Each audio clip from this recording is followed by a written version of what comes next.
از پائے علماء علم کا مجھ کو شوق عطا کر خدا۔ الحمدللہ رب العالمین والصلاة والسلام علی سید المرسلین، اما بعد فاعوذ باللہ من الشیطان الرجیم، بسم اللہ الرحمن الرحیم۔ الصلاة والسلام علیکہ یا رسول اللہ وعلی آلک واصحابک یا حبیب اللہ۔ الصلاة والسلام علیکہ یا نبی اللہ وعلی آلک واصحابک یا نور اللہ۔ اللہ عز و جل کا ذکر کرنا بہت بڑی عبادت اور انسان کے لیے بہت بڑی سعادت ہے۔ قرآن مجید میں اللہ تعالیٰ نے اپنے ذکر کا حکم بہت سے مقامات پر دیا ہے۔ ایک جگہ ارشاد فرمایا، یا ایھا الذین آمنوا اذکروا اللہ ذکرا کثیرا، اے ایمان والو اللہ کا بڑی کثرت کے ساتھ ذکر کرو۔ ایک جگہ فرمایا، وَاذْكُرُوا اللَّهَ كَثِيرًا لَعَلَّكُمْ تُفْلِحُونَ، اور اللہ کو کثرت سے یاد کرو تاکہ تم فلاح پا جاؤ۔ اللہ تعالیٰ کے ذکر کے لیے لفظ ذکر بھی قرآن میں ہے اور لفظ تسبیح اور حمد بھی قرآن میں ہے۔ چنانچہ نبی کریم صلی اللہ علیہ وآلہ وسلم کو اللہ تعالیٰ نے ارشاد فرمایا، فَسَبِّحْ بِحَمْدِ رَبِّكَ وَاسْتَغْفِرْ، تو اے حبیب اپنے رب کی حمد کے ساتھ اس کی تسبیح بیان کیا کرو اور اس سے استغفار کرو۔ تو نبی پاک علیہ الصلوۃ والسلام کو تسبیح کرنے کا اور حمد کرنے کا اللہ تعالیٰ نے حکم دیا۔ اچھا، اسی طرح اور بھی قرآن پاک میں بہت سے مقامات پر ہے، وَسَبِّحُوهُ بُكْرَةً وَأَصِيلًا، اور صبح و شام اللہ کی تسبیح کرو، اللہ کی پاکی بیان کرو۔ تو یہ اللہ تعالیٰ کا ذکر کرنا، اللہ تعالیٰ کی تسبیح کرنا، اللہ تعالیٰ کی تسبیح پڑھنا، یہ اللہ تعالیٰ کو محبوب بھی ہے، خدا کا حکم بھی ہے۔ اب یہ ذکر کرنا یہ کئی طرح ہوتا ہے۔ ذکر زبان کے ساتھ بھی ہوتا ہے، جیسے ہم اللہ کا ذکر کرتے ہیں، سبحان اللہ پڑھتے ہیں، الحمدللہ پڑھتے ہیں، اللہ اکبر پڑھتے ہیں، لا الہ الا اللہ پڑھتے ہیں، لا حول ولا قوت الا باللہ پڑھتے ہیں۔ اسی طرح ذکر دل سے بھی ہوتا ہے کہ بندہ اپنے دل میں اللہ تعالیٰ کی قدرتوں کے بارے میں سوچتا ہے، اللہ تعالیٰ کی کائنات میں غور کرتا ہے، جس سے اللہ تعالیٰ کی عظمت اس کے دل میں اور زیادہ بڑھ جاتی ہے۔ اسی طرح ذکر کرنا یہ اعضاء کے ساتھ بھی ہوتا ہے۔ اعضاء سے ذکر یہ ہے کہ بندہ اپنے اعضاء کو، اپنے جسم کے اعضاء کو اللہ کی بندگی اور عبادت اور اطاعت کے کاموں میں لگائے۔ اسی طرح بندہ اگر اپنے اعضاء سے مخلوق کو نفع پہنچاتا ہے اور اللہ کی رضا کے لیے کرتا ہے تو یہ بھی اللہ کے ذکر کی صورت ہے۔ اب یہاں پر یہ بات ہمیشہ یاد رکھنی چاہیے کہ کبھی بھی ایسا نہیں کرنا چاہیے کہ دین کی جو تعبیرات ہیں ان کو بدل دیا جائے۔ جیسے دین نے، قرآن نے جو فرمایا ہے وہ اللہ تعالیٰ کی تسبیح پڑھنے کے بارے میں باقاعدہ فرمایا، اس میں باقاعدہ تسبیح کا تذکرہ ہے، سبحان اللہ کا تذکرہ ہے۔ اور نبی پاک علیہ السلام کون سی تسبیح کرتے تھے؟ سینکڑوں یا بیسیوں تسبیحات احادیث طیبہ میں موجود ہیں۔ صحابہ کرام اور صحابیات سے بھی بہت سی تسبیحات مروی ہیں، ان کے معمولات میں شامل تھیں۔ تو اب اگر کوئی بندہ زبان سے تسبیحات پڑھتا ہے تو وہ سب سے پہلے اللہ تعالیٰ کے اس حکم پہ اور نبی پاک علیہ السلام کی سنت پہ عمل کرتا ہے۔ لیکن بعض لوگوں کا مسئلہ یہ ہوتا ہے کہ بعض اوقات کسی لفظ کا کوئی ایسا مفہوم کسی راہ چلتے نے بتا دیا تو اس کو لے کر جو اللہ رسول کا بیان کردہ مفہوم ہے اس کے اوپر بھی اسے ترجیح دے دیتے ہیں۔ جیسے بعض لوگ کہتے ہیں کہ جناب تسبیح تو وہ ہے کہ بندہ بس مخلوق کے لیے کچھ کر جائے اور کوئی ایسا کام کر جائے کہ لوگ دیکھیں تو کہیں سبحان اللہ سبحان اللہ۔ ایسا کام کرنا اپنی جگہ اچھا ہوگا، اس کی افادیت ہے تو اس کے جو ہے وہ بھلا کام ہونے میں، خیر کا کام ہونے میں کوئی شک نہیں ہے۔ لیکن آپ قرآن کی آیتیں بدل دیں، قرآن کی آیتوں کا مفہوم بدل دیں، قرآن کی آیتیں نبی پاک علیہ السلام کی سنت سے جو اس کا مفہوم ثابت ہے، جو صحابہ کے طریقے سے ثابت ہے، اس سارے کا سارا آپ بالکل کھڈے لائن لگا دیں اور آپ بولے کہ نہیں جناب بس تسبیح تو یہ والی ہوتی ہے اور اس کو تسبیح کہتے ہیں، تو یہ جو طریقہ کار ہے یہ بڑا خطرناک ہے۔ اگر دین کی تعبیرات اسی طرح بدلنا شروع کر دی اور قرآن کے مفاہیم کو اسی طرح بدلنا شروع کر دیا تو پھر جو پچھلی قومیں اپنے دین میں اور اپنی کتابوں میں تحریف کرتی تھیں وہ تو لفظی طور پہ بھی تحریف کر دیتی تھیں، لیکن یہ معنوی اعتبار سے تحریف ہو جائے گی۔ تو لہٰذا اس طرح کے طرز عمل سے بچنا چاہیے۔ اللہ تعالی ہمیں اپنی تسبیح پڑھنے والا، تسبیح کرنے والا اور ذکر کرنے والا بندہ بنائے۔ اب آپ کے سوالات کی طرف چلتے ہیں۔ ایک اسلام بھائی کا سوال ہے کہ اگر کسی شخص کے پاس کوئی عہدہ اور منصب ہو اور اس سے اس وقت غلطی ہو جائے تو وہ اس وقت توبہ کرے تو ٹھیک، اور منصب جانے کے بعد اگر وہ توبہ کرے گا تو اس کی توبہ قبول نہیں ہوگی، کیا یہ درست ہے؟ دیکھیں، اپنی طرف سے یہ فتویٰ لگا دینا کہ بندے کے پاس جب منصب تھا اور اس نے غلطی کی تو اس وقت کی تو اس کی توبہ قبول ہے اور بعد میں توبہ قبول نہیں ہے، یہ خدا کی رحمت کا دروازہ بند کرنے کے مترادف ہے۔ اللہ تعالیٰ نے قرآن پاک میں بڑا واضح طور پہ ارشاد فرمایا کہ توبہ جو قبول نہیں ہے اس کی دو صورتیں ہیں۔ ایک تو یہ ہے کہ بندہ حالت کفر میں مر جائے، تو حالت کفر میں ہی ہے اور اسی حالت میں موت آ گئی تو اس کی تو توبہ ہوئی نہیں، کہ جب اس نے کفر سے توبہ نہیں کی تو اس کی پھر کون سی توبہ کا اعتبار۔ دوسری بات ارشاد فرمائی وَلَيْسَتِ التَّوْبَةُ لِلَّذِينَ يَعْمَلُونَ السَّيِّئَاتِ حَتَّى إِذَا حَضَرَ أَحَدَهُمُ الْمَوْتُ قَالَ إِنِّي تُبْتُ الْآنَ، ان لوگوں کی بھی توبہ قبول نہیں ہے کہ جو ساری زندگی گناہ کرتے رہیں حتیٰ کہ ان کی موت کا وقت آ جائے، حتیٰ اذا حضر احدہم الموت، حتیٰ کہ موت حاضر ہو جائے تو اب کہے تبت الآن، میں نے اب توبہ کی، تو اب جو بندہ توبہ کرے گا اس کی توبہ قبول نہیں ہوگی۔ اور یہ موت کے حضور سے کیا مراد ہے، اس کی صراحت احادیث میں صحابہ کرام سے اور مفسرین سے ہے کہ اس سے مراد یہ ہے کہ جب موت کا فرشتہ آ جائے اور غیب کے معاملے اس کے سامنے کھل جائیں۔ جب غیب کھل گیا تو اب توبہ نہیں، لیکن اس سے پہلے اگر بندہ موت سے ایک منٹ پہلے بھی توبہ کرتا ہے تو اللہ تعالیٰ بڑا رحم فرمانے والا ہے، وہ بندے کی توبہ قبول کرتا ہے۔ قرآن پاک میں اللہ تعالیٰ ارشاد فرماتا ہے وَهُوَ الَّذِي يَقْبَلُ التَّوْبَةَ عَنْ عِبَادِهِ، اور وہی ہے جو اپنے بندوں کی توبہ قبول فرماتا ہے۔ تو جب خدا توبہ قبول کرنے والا ہے، اللہ تعالیٰ نے قرآن میں اپنا اصول بیان کر دیا، تو اب اپنی طرف سے یہ قید لگانا کہ توبہ تب قبول ہے کہ جس زمانے میں گناہ کیا اسی زمانے میں توبہ کرے۔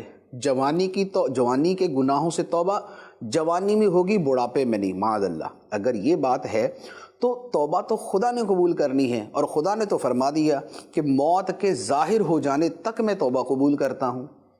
تو اب خدا فرما رہا ہے میں توبہ قبول کرتا ہوں، لیکن یہاں لوگ کہہ رہے کہ نہیں جناب، وہ توبہ منصب والی توبہ منصب کے زمانے میں ہوگی، جوانی کی توبہ جوانی کے زمانے میں ہوگی۔ تو یہ اللہ رسول کے صراحتوں اور اللہ رسول کے واضح فرامین کے برخلاف ایک طریقہ اپنانے والی بات ہے، لہٰذا اس طرح کی بات کرنا ناجائز ہے، حرام ہے۔ ملک سیف الرحمان ہیں، پوچھ رہے ہیں کہ ایک شعر ہے، یاد ماضی آزاد ہے یارا، چھین لے مجھ سے میرا حافظہ، کیا یہ شعر کہنا درست ہے، گناہ تو نہیں؟ یہ شعر جو ہے وہ اپنے مفہوم کے کس مفہوم کے اندر اس کو پڑھا گیا اس کے اوپر دار و مدار ہے۔ اس کا اچھا مفہوم بھی ہے کہ ماضی کی بہت سی ایسی یادیں ہوتی ہیں جو انسان کو بڑی تکلیف دیتی ہیں، جیسے ماضی کے اندر کسی آدمی کے ساتھ کوئی ایسا سانحہ ہوا، کوئی اس کو ایسا صدمہ ہوا کہ وہ جب بھی اسے یاد آتا ہے تو اسے بڑی تکلیف ہوتی ہے۔ مثال کے طور پہ کسی کا چھوٹا بچہ فوت ہو گیا، یا کسی کا جوان بیٹا فوت ہو گیا، یا کسی کا جوان بھائی فوت ہو گیا، یا کسی کو اپنے ماں باپ سے بے تحاشا محبت تھی، اب ان میں سے کوئی دنیا سے چلا گیا، یا ایک آدمی کا کروڑوں اربوں کا کاروبار تھا اور وہ تباہ ہو گیا اور یہ آدمی بالکل کنگلا ہو گیا، یا ایک آدمی کو کسی موقع پہ ہزاروں کے سامنے ذلیل و رسوا کر دیا، تو اب وہ تلخ یادیں ہوتی ہیں بندے کے ذہن میں، تو آدمی کہتا ہے کہ یا اللہ بس وہ تلخ یادیں جو ہے نا میرے دل سے نکال دے۔ اب اس مفہوم میں اگر کوئی کہتا ہے کہ یاد ماضی عذاب ہے یا رب، چھین لے مجھ سے حافظہ میرا، تو اس مفہوم کے اندر یہ ٹھیک ہے اور اس میں پڑھنے میں حرج نہیں ہے، لیکن ویسے جو ہے نا وہ تھوڑا سا سوچ سمجھ کے پڑھنا چاہیے۔ واقعی اگر حافظہ چھن گیا اور حافظہ واپس اللہ تعالیٰ نے لے لیا تو کہیں دوسرے اعتبار سے آزمائش نہ ہو جائے، لیکن بہرحال صحیح مفہوم کے اعتبار سے یہ شعر درست ہے، اس میں کوئی حرج نہیں ہے۔ نماز جنازہ کے وضو کے ساتھ کیا دوسری نماز پڑھ سکتے ہیں؟ نماز جنازہ کے وضو سے کوئی بھی دوسری نماز پڑھ سکتے ہیں، اور جب وضو کر لیا تو وضو تو ہو گیا، طہارت حاصل ہو گئی، اور اس طہارت کے ساتھ کوئی بھی نماز پڑھیں، تلاوت قرآن پاک کو چھوئیں تو سب جائز ہے، اس میں کوئی حرج نہیں ہے۔ تانبے کے مٹکے یا بوتل سے پانی پینا کیسا؟ تانبے کے مٹکے یا بوتل سے پانی پینا جائز ہے اور اس میں حرج نہیں ہے۔ بعض علماء نے یہ تحریر فرمایا ہے، بہار شریعت کے اندر بھی ہے، کہ سونے چاندی کے علاوہ کسی اور دھات کے برتن میں جو پانی دھوپ کے اندر گرم ہو جائے تو جب تک وہ پانی گرم ہے وہ پانی نہ پیا جائے نہ اسے وضو کیا جائے، کہ اس سے برس کا بدن کے اوپر سفید داغ جو پڑ جاتے ہیں نا، بڑے برے سے لگتے ہیں، تو اس کے پڑ جانے کا اندیشہ ہے۔ لیکن یہ اس اعتبار سے، ایک طبی اعتبار سے ایک بات سمجھائی گئی ہے، شرعی اعتبار سے تانبے کے برتن میں پانی پینا اور یا اس کے برتن سے غسل کرنا یا اس کا استعمال کرنا جائز ہے۔ داڑھی کا خط بنوانا کیسا ہے؟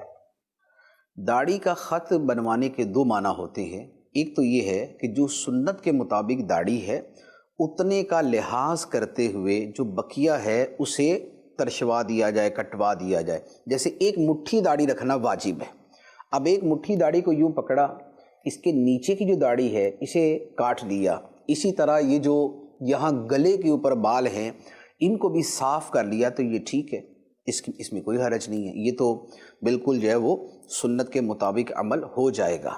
اور ایک خط بنانا اسے کہتے ہیں کہ بالکل ہی جو داڑھی کی اصل مقدار ہے، واجب مقدار، تو اسی کے اندر جو ہے وہ گڑبڑ کر دی اور بڑے اسٹائلش انداز کے اندر ادھر سے ادھر سے جناب اس کو تراش خراش کر کے بنا لیا، تو اگر یہ مراد خط بنانے سے تو پھر ترک واجب ہے اور گناہ ہے۔ نبی پاک صلی اللہ علیہ وآلہ وسلم نے فرمایا کہ داڑیاں بڑھاؤ اور مونچھیں پست کرو اور یہودیوں جیسی صورت مت بناؤ۔ تو داڑھی رکھنے کا حکم، داڑھی بڑھانے کا حکم نبی پاک صلی اللہ علیہ وآلہ وسلم نے ایک حدیث میں نہیں بلکہ 20 احادیث کے اندر اس کا حکم دیا ہے۔ اسلامی بینک کا سوال ہے کہ اگر کسی کے پاس مکان سے لے کر کپڑوں تک ہر چیز حرام کی ہو، اب وہ توبہ بھی کرنا چاہتا ہے، نماز پڑھنا چاہتا ہے، لیکن مولانا صاحب سے سنا ہے کہ جب تک وہ مال واپس نہیں کرے گا تو اس کی توبہ قبول نہیں ہوگی، آپ کیا فرماتے ہیں؟ دیکھیں، نماز تو اپنی جگہ فرض ہی ہے اور نماز تو اس کو ادا کرنی ہی ہے۔ اب اگر واقعتاً اللہ نہ کرے کہ کسی کی ایسی صورت ہو کہ اس کے پاس جو مکان ہے وہ بھی حرام کا ہے، جو لباس ہے وہ بھی حرام کا ہے، اب ایسی صورت میں کیا کرے؟ تو دیکھیں، یہ جو جب جملہ کہا جاتا ہے نا کہ جگہ بھی، مکان بھی حرام کا ہے، لباس بھی حرام کا ہے، تو اس کا بڑا وسیع مفہوم بنتا ہے۔ اس سے کیا مراد ہے؟ کیا کسی کی زمین پر قبضہ کر کے مکان بنایا ہے، یا کسی کے مکان پر قبضہ کیا ہوا ہے اور اس میں رہتا ہے؟ تو یہ صورت ہے کہ غصب کی زمین اور غصب کا مکان قرار پائے، یا کچھ اور مفہوم ہے۔ دوسرے نمبر پہ جو لباس کہا جا رہا ہے کہ بھئی یہ حرام کا لباس ہے، تو اس سے کیا مراد ہے؟ کیا لباس چوری کا ہے، ڈکیتی کا ہے، یا یہ کسی سے چھینا ہوا لباس ہے؟ کیا اگر تو یہ صورت ہے جو ابھی میں نے بیان کی ہے تو اس کے اندر تو اس جگہ میں نماز پڑھنا بھی ناجائز و گناہ ہے، اور اس لباس کے اندر نماز پڑھنا بھی مکروہ تحریمی ہے۔ تو اب ایسی صورت میں جو حل ہے وہ تو یہ ہے کہ اس مکان میں نماز نہیں پڑھے گا، کسی اور جگہ نماز پڑھے۔ اور لباس کا جہاں تک تعلق ہے تو لباس میں پھر یہ ہے کہ کسی سے قرض لے کر لباس خریدے اور اس لباس کے اندر پھر نماز ادا کرے، تاکہ اس حرام والے لباس کے اندر نماز نہ ہو، کیونکہ اس میں مکروہ تحریمی یا واجب الاعادہ ہوگی۔ یہ تو ہے بڑی اسپیسیفک صورت۔ دوسرا یہ ہوتا ہے کہ ایک آدمی کاروبار میں جھوٹ بولتا ہے یا اس کا کاروبار قانونی اعتبار سے درست نہیں ہے، تو بعض اوقات اس کے بارے میں بھی اس طرح کا لفظ بول دیا جاتا ہے۔ اگر ایسی صورت ہو تو اس کے اوپر وہ احکام نہیں ہوتے، وہ چیز ناجائز کی ہے، گناہ کیا تو وہ اپنی جگہ ہوگا، لیکن پھر وہ جو نماز کے اوپر احکام ہے وہ یہاں پر لاگو نہیں ہوں گے۔ تو یہ مسئلہ بیسیکلی ایسا ہے کہ جس میں دارالافتاء اہل سنت سے کسی سنی مفتی سے باقاعدہ رابطہ کر کے اسے تفصیل بتا کر اس مسئلے کا جواب لیا جائے۔ ذخیرہ اندوزی کے حوالے سے کیا فرماتی ہے ہمیں اسلام اس کے بارے میں؟ ذخیرہ اندوزی کہتے ہیں کہ جس وقت اناج کی قلت ہو اور لوگ اناج کی طرف محتاج ہوں، اناج سے مراد ہے جیسے یہ گندم ہے، جیسے مکئی ہے، یہ جو چیزیں ہیں، تو یہ آٹا ہو گیا، تو جس وقت ان چیزوں کی قلت ہے اس وقت کوئی بندہ یہ اناج کی چیزیں اپنے پاس ذخیرہ کر لے، سٹاک کر لے، ہولڈ کر لے، تاکہ اور مہنگا ہو تو پھر میں بیچوں گا، اسے ذخیرہ اندوزی کہتے ہیں۔ یہ حرام ہے اور یہ گناہ کبیرہ ہے۔ اللہ کی مخلوق کے اوپر یہ تنگی کرنا ہے، اور جو خدا کی مخلوق پہ تنگی کرتا ہے اللہ تعالیٰ اس پہ تنگی کر دیتا ہے، اور یہ بڑا اہم مسئلہ ہے، اس پر بہت زیادہ توجہ دینے کی حاجت ہے۔ نارملی بھی کسی بھی شے کو اس طرح سٹاک نہ کیا جائے کہ جس سے مخلوق تکلیف میں آ جائے، لیکن اناج کے مسئلے کے اندر تو بالتصریح احادیث میں اور مجتہدین کرام نے فرمایا ہے کہ یہ سخت معاملہ ہے، اور جو احادیث میں ذخیرہ اندوزی کو حرام قرار دیا ہے اس ذخیرہ اندوزی سے بطور خاص اناج، غلہ، آٹا، ان چیزوں کی ذخیرہ اندوزی ہے۔ اور ذخیرہ اندوزی کیا ہے کہ قلت کے زمانے میں شے کو اس طرح اپنے گوداموں میں اس طرح اپنے پاس محفوظ کر لیا جائے کہ بھی اور مہنگا ہوگا تو پھر میں بیچوں گا، یہ ناجائز ہے، یہ حرام ہے۔ قاری عمران پوچھ رہے ہیں کہ فجر کی سنتیں رہ جائیں تو اب کیا کریں؟ فجر کی سنتیں رہ جانے کی صورتیں ہوتی ہیں۔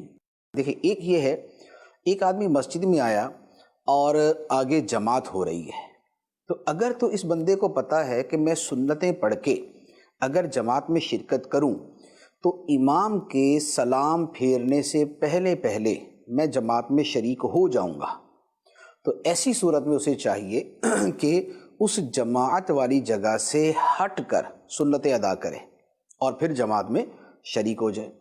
اور اگر مسجد چھوٹی سی ہے کہ وہاں پر جدا گانا جگہ ہی نہیں ہے، اور یہ بھی نہیں ہو سکتا کہ یہ گھر پڑھ کے آ جائے، یا یہ صورت، اور یا یہ ہے کہ اس کو یہ پتہ ہے کہ سنتیں پڑھنے میں لگے گا تو جماعت ہی نکل جائے گی، امام سلام پھیر دے گا، تو پھر ایسی صورت میں یہ سنتیں نہ پڑھے بلکہ جماعت میں شرکت کر لے۔ اور اب یہ جو سنتیں ہیں انہیں پڑھنا چاہے تو نمبر ایک یہ یاد رکھے کہ فرضوں کے بعد طلوع آفتاب سے پہلے یہ سنتیں نہیں پڑھ سکتا، اس وقت پڑھنا گناہ ہے، اور طلوع آفتاب کے بعد جب وقت مکروہ ختم ہو جائے تب سے لے کر جو ظہر کا جو زوال کا وقت ہے، زوال کا وقت شروع ہوتا ہے جس میں نماز مکروہ ہو جاتی ہے، اس سے پہلے کا جو ٹائم بنتا ہے اس ٹائم کے اندر پھر وہ یہ دو سنتیں ادا کر لے، تو یہ اس کا طریقہ کار ہے۔ اور اگر بالفرض اس وقت میں بھی ادا نہیں کیا اور اب زوال کا وقت ہی شروع ہو گیا اور اب مکروہ وقت شروع ہو گیا، پھر اس کے بعد ظہر کا وقت شروع ہو گیا، تو پھر اب یہ سنتیں نہیں پڑھے گا۔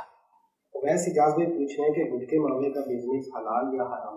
گٹکے اور اس طرح کی جتنی چیزیں ہیں ان کے بارے میں یہ مسئلہ ہمیشہ یاد رکھیں کہ دیکھیں، ایک چیز یہ ہوتی ہے کہ اسے شریعت نے حرام قرار دیا، جیسے شراب ہے یا جیسے حرام گوشت ہے، اسے شریعت نے حرام قرار دیا، لہذا جسے شریعت نے حرام قرار دیا ہے اسے بیچنا یہ حرام، نمبر ایک۔ نمبر دو یہ ہے کہ جس شے سے لوگوں کو فوری طور پہ نقصان ہوتا ہے اور یہ پتہ ہے کہ یہ نقصان کے لیے استعمال کرے گا، تو ایسی چیز کا بیچنا بھی درست نہیں ہوتا۔ تیسری صورت یہ ہے کہ قرآن و حدیث نے تو اس کو حرام نہیں قرار دیا، لیکن ملکی قانون کے اندر اس کے بیچنے کو منع کر دیا گیا، جیسے یہی گٹکا ہے، چھالیا ہے، یا اس سے ملتی جلتی اور چیزیں ہو سکتی ہیں۔ اب یہ کوئی آیت حدیث میں تو آیا نہیں ہے کہ اس کا کھانا حرام ہے یا ناجائز ہے یا منع ہے، لہٰذا اب شرعی معاملہ جو ہے یہ تو گیا ایک طرف، اب دوسری طرف آ گیا قانون کا معاملہ۔ تو قانون کا معاملہ یہ ہوتا ہے کہ دیکھیں، قانون جو بنتا ہے وہ ہمارے بھلے کے لیے بنتا ہے، کسی شے سے کوئی بڑا ضرر ہو رہا ہوتا ہے، کوئی نقصان ہو رہا ہے، تو اسی لیے قانون بنایا جاتا ہے۔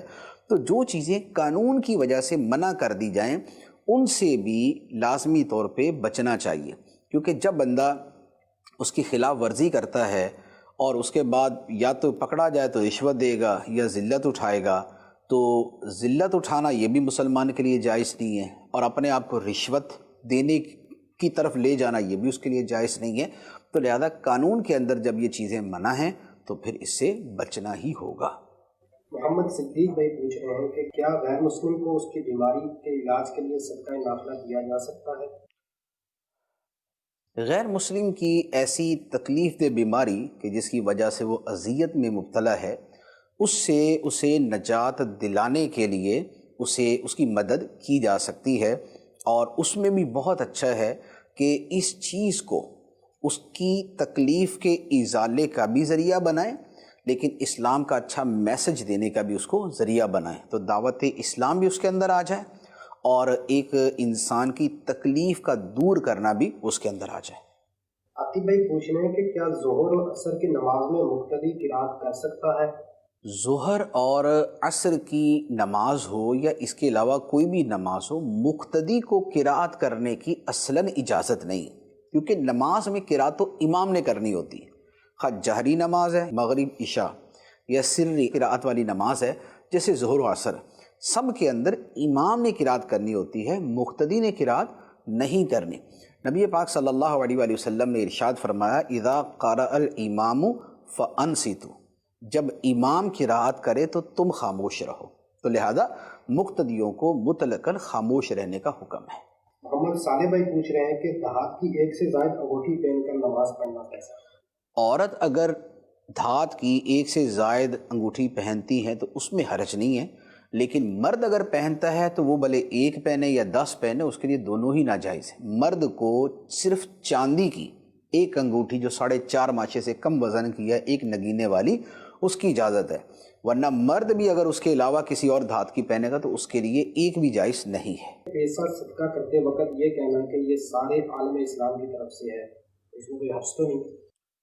سارے عالم اسلام کی طرف سے کہنے کا مفہوم ذہن میں ہونا چاہیے۔ اگر تو یہ مفہوم ہے کہ اس کا ثواب جو ہے وہ سب کو ملے تو ٹھیک ہے، اس میں کوئی حرج نہیں ہے۔ ایک آدمی کو نیکی کا کام کرے اور اس کا ثواب ساری امت کو پہنچائے تو ٹھیک ہے۔ ایک آدمی صدقہ کرے اور کہے کہ اس کا ثواب ساری امت کو ملے، آدم علیہ السلام سے لے کر قیامت تک کے سارے مسلمانوں کو ملے تو ٹھیک ہے۔ عالم اسلام سے بھی اگر اسی طرح کی مراد ہے تو ٹھیک ہے، اور اگر کچھ اور مراد ہے تو پھر مراد پتہ چلے تو اس کے مطابق جواب عرض کر سکتا ہوں۔ ایک سوال یہ ہے کہ کیا ترقی مذہب سے بیزاری سے ہی ہوگی؟ دیکھیں، جب تک مسلمان اسلام پر عمل کرتے رہے ترقی بھی کرتے رہے۔ صحابہ کرام کا زمانہ دیکھ لیں، صحابہ کرام کے بعد خلفاء کا زمانہ دیکھ لیں، بنو امیہ کا زمانہ تھا، بنو عباس کا زمانہ تھا، یہ سارے زمانے وہ ہیں کہ جب اسلامی ممالک میں سپریم طاقت تھا۔ جب تک اسلام پہ عمل ہوتا رہا مسلمان ترقی بھی کرتے رہے، اور جب اسلام پہ عمل کم ہوتا گیا تو مسلمانوں کی ترقی بھی کم ہوتی گئی۔ تو آج کے زمانے میں اسلام کے احکام پہ عمل کم ہے تو مسلمانوں کی ترقی بھی کم ہے۔ تو یہ تو بڑی واضح سی چیز ہے کہ جب تک اسلام پہ عمل ہوا ترقی ہوئی، جب اسلام کو چھوڑا تو ترقی بھی چھوٹ گئی۔ تو جو مشاہدہ ہے 1400 سال کا وہ تو یہ ہے جو میں نے آپ کے سامنے عرض کر دیا ہے۔ باقی وہ جو دین بیزار لوگ بولتے ہیں نہیں جی اسلام اور ترقی ایک ساتھ نہیں چل سکتے، تو یہ تو پھر اب ان کی ایسی ایک فضول سی بات ہے۔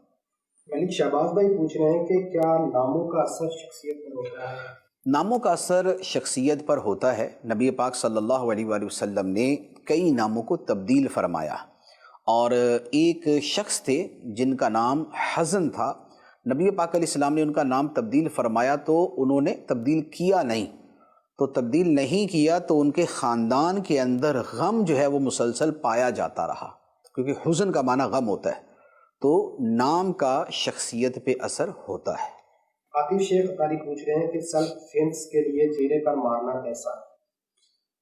سیلف ڈیفینس کے لیے چہرے پہ مارنے کا مطلب تو یہ بنتا ہے کہ بھئی آپ پہ کسی نے حملہ کر دیا ہے اور آپ اپنے آپ کو بچانے کے لیے جیسے تیسے بھی اس کو مارتے ہیں، اب مکہ مارا، تھپڑ مارا، گونسا مارا، لات ماری، تو اب وہ تو اسے کہیں بھی لگے گی۔ تو جو سیلف ڈیفینس کے اندر کیا جا رہا ہے وہ تو ٹھیک ہے، اس میں تو حرج نہیں ہے، لیکن یہ کہ اس طرح کا مطلق جو ہے نا وہ بات نہیں ہوتی۔ اب اس سے کیا، اس کی تفصیل کیا ہے، تھوڑا سا اس کا پتہ چلا نا، پتہ چلے کہ بعد میں باکسنگ ہی کھیل لیں، اب باکسنگ کھیل لیں منہ میں مکے مارے جا رہے ہیں، تو وہ جو ہے وہ غلط ہے۔ منہ پہ یوں مارنا جو ہے یہ جائز نہیں ہے۔ تو یہ جو کھیلوں کے اندر کیا جاتا ہے نا کہ باکسنگ کے اندر جناب وہ دے مار 4.5 تو وہ مار رہے ہوتے ہیں ایک دوسرے کو، اس کی شرعی اجازت نہیں ہے۔ غلام مرتضیٰ ڈوگر پوچھ رہے ہیں کہ نماز کی پابندی کے لیے کوئی وظیفہ یا نصیحت؟ ویسے تو آسان طریقہ یہ ہے کہ ایک مرتبہ کسی قبر میں جا کے بیٹھ جائیں اور تھوڑی دیر کے بعد وہاں سے نکلیں تو پتہ چل جائے گا کہ نماز پڑھنی یا نہیں پڑھنی۔ باقی یہ ہے کہ دعا بھی کرنی چاہیے، نمازیوں کی صحبت اختیار کرنی چاہیے، اور اس کے ساتھ نماز کے فضائل پڑھنے چاہیے۔ نماز کے فضائل اور بزرگان دین کا شوق عبادت اگر یہ پڑھتے رہیں تو اس سے پھر نماز کا عبادت کا شوق پیدا ہوتا ہے۔ دعوت اسلامی کے ہفتہ وار جو اجتماع ہوتے ہیں اس میں شرکت کریں، انشاءاللہ عز و جل پہلی مرتبہ میں ہی یا چند ایک مرتبہ کے بعد انشاءاللہ نماز کا شوق پیدا ہو جائے گا۔ امیر اہل سنت کی بہت خوبصورت کتاب ہے فیضان نماز، اس کا مطالعہ اپنی عادت میں شامل کر لیں تو انشاءاللہ نماز کا بڑا جذبہ پیدا ہوگا۔ محمد اسماعیل پوچھ رہے ہیں کہ مؤذن جب اذان دیتا ہے تو کیا اس کو جواب دینے والے کے برابر ثواب ملتا ہے یا نہیں؟ مؤذن اذان دیتا ہے تو اس کو اپنی اس کی فضیلت ہے، اور جو جواب دینے والا ہے اس کی اپنی فضیلت ہے۔ جواب دینے والے کے لیے یہ ہے کہ اسے ہر کلمے کا جواب دینے پر مرد کو 2 لاکھ نیکیاں ملتی، عورت کو 1 لاکھ نیکی ملتی۔ وجہ یہ ہے کہ مرد نے جواب دینا ہوتا ہے تو مسجد میں جا کے نماز بھی پڑھنی ہوتی ہے، عورت نے صرف جواب دینا، مسجد میں جا کے نماز نہیں پڑھنی۔ تو مرد کو 2 لاکھ ایک کلمے پہ، اور عورت کو 1 لاکھ نیکی ملتی ہے۔ تو یہ جواب دینے والے کے لیے ہے۔ جو مؤذن ہے اس کا ثواب جو ہے وہ جدا ہے، اور اس کے ذریعے بقیہ کو اتنا ثواب مل رہا ہے تو اللہ تعالیٰ کی رحمت سے جو اس کا ثواب ہے وہ انشاءاللہ زیادہ ہی ہوگا۔ محمد صالح پوچھ رہے ہیں کہ بینک سے سودی رقم اگر اکاؤنٹ میں آ جائے تو اس کو کہاں خرچ کریں؟ بینک سے سودی رقم اگر آ جائے تو اگر تو اس کو واپس کر سکتے ہیں بینک ہی کو تو کر دیں، ورنہ پھر اس کو لے کے کسی شرعی فقیر کو دے دیں بغیر ثواب کی نیت کے، یعنی اس میں یہ نیت نہ کرے کہ میں صدقہ دے رہا ہوں، کیونکہ صدقہ حلال مال سے دیا جاتا ہے، حرام سے نہیں دیا جاتا، اور سود کی جو رقم ہے یہ حرام ہے، تو لہٰذا یہ جو دینی ہے یہ اس سے جان چھڑانے کے لیے دینی ہے، صدقے کے ثواب سے نہیں دینی۔ ہاں حکم شرعی یہ ہے کہ فقیر کو دے دی جائے، اس حکم شرعی پر عمل کا جو ثواب ہے اس کی نیت کر سکتے ہیں۔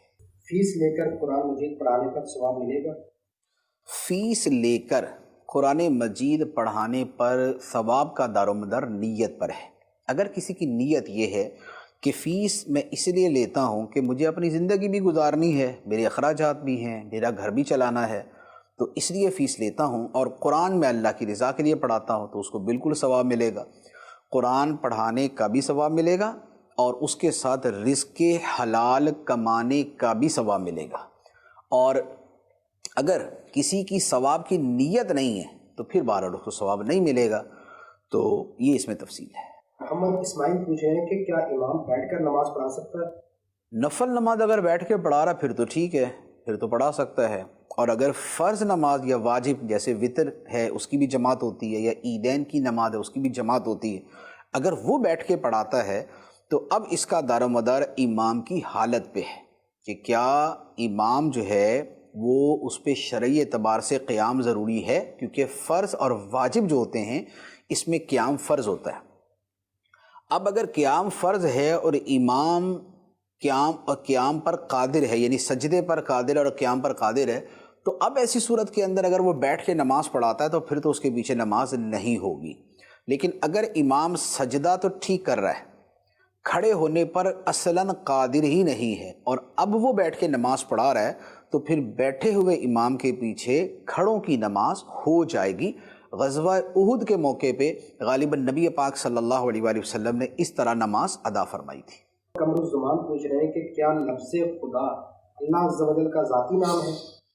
لفظ خدا اللہ تعالیٰ کے لیے بولا جاتا ہے، اور اللہ تعالیٰ کے لیے بولنا جائز ہے، اور یہ ذاتی نامی اس اعتبار سے ہے کہ اس کا معنی کسی وصف پر دلالت نہیں کرتا بلکہ ذات پہ دلالت کرتا ہے، تو اس اعتبار سے اس کو ذاتی کہہ سکتے ہیں، ورنہ اس میں ذات لفظ اللہ ہے۔ کیا اجتماعی دعا قرآن و سنت سے ثابت ہے؟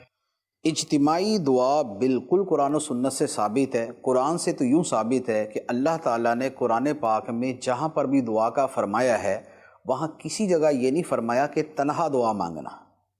تو جب اللہ تعالیٰ نے بغیر کسی قید کے اور بغیر تنہائی کی شرط لگائے دعا کا فرمایا ہے تو جیسے چاہیں دعا کر لیں۔ ادعوا ربکم تضرعا وخفیہ، اپنے رب سے دعا کرو گڑ گڑاتے ہوئے اور خفیہ پوشیدہ طور پہ۔ تو یہاں پر کوئی نہیں ہے کہ بھئی تنہا مانگنی ہے، اکٹھے نہیں مانگنی، ٹھیک ہے، ایک بات یہ۔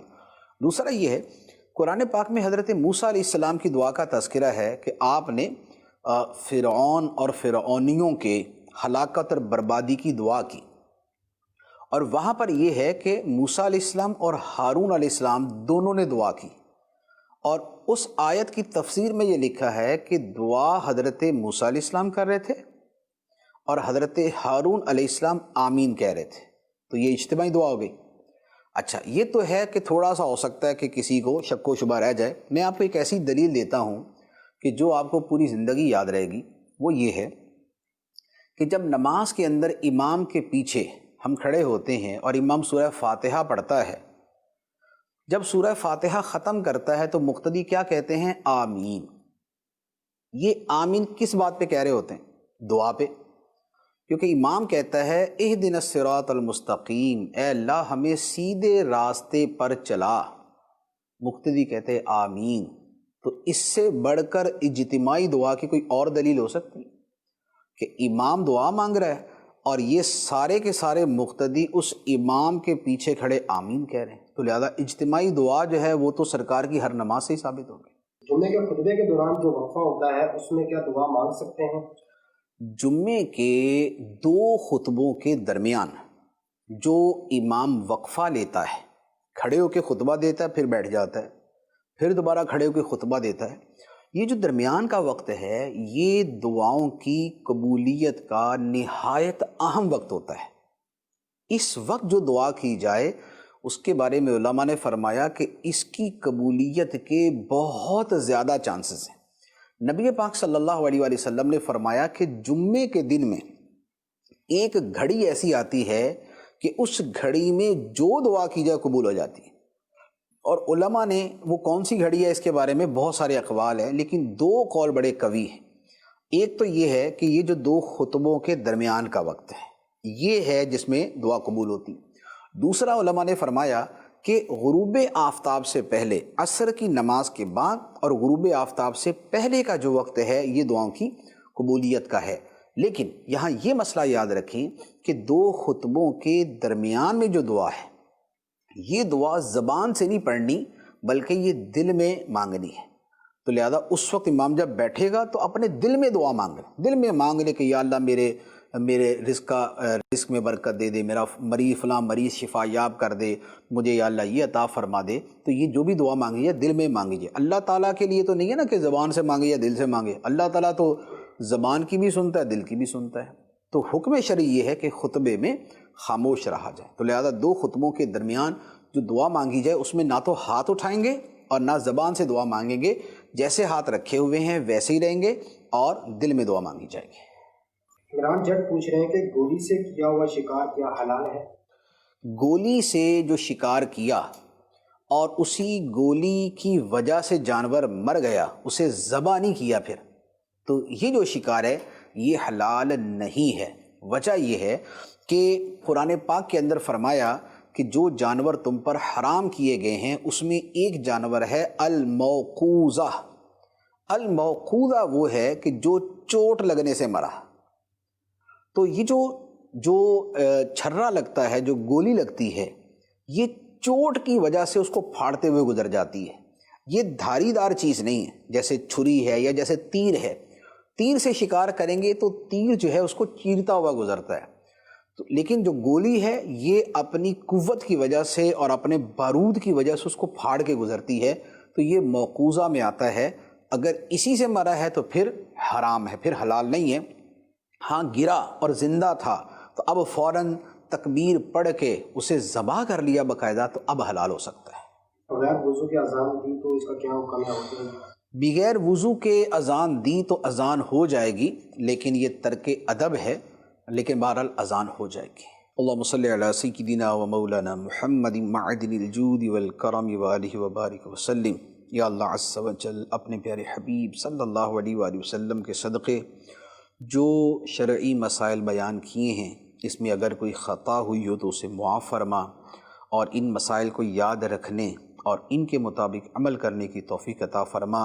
اے اللہ شریعت کی پابندی عطا فرما، اتباع سنت کا جذبہ عطا فرما۔ اے اللہ اپنی زندگی میں حلال و حرام کی تمیز رکھنے کی توفیق عطا فرما۔ اے اللہ ہمارے ظاہر و باطن کی اصلاح فرما۔ اے اللہ جتنے لوگ بھی ہمیں سن رہے تھے اور جو بعد میں سنیں گے، اے اللہ عز و جل ان سب کی بے حساب بخشش فرما۔ اے اللہ ان سب کو دین و دنیا کی ڈھیروں بھلائیاں عطا فرما۔ اے اللہ ان سب کی مشکلیں، پریشانیاں، آزمائشیں دور فرما۔ اے اللہ ہم سب کو ایمان و عافیت اور صحت و سلامتی کی لمبی زندگی عطا فرما، ہمارے بیماروں کو شفا یاب فرما۔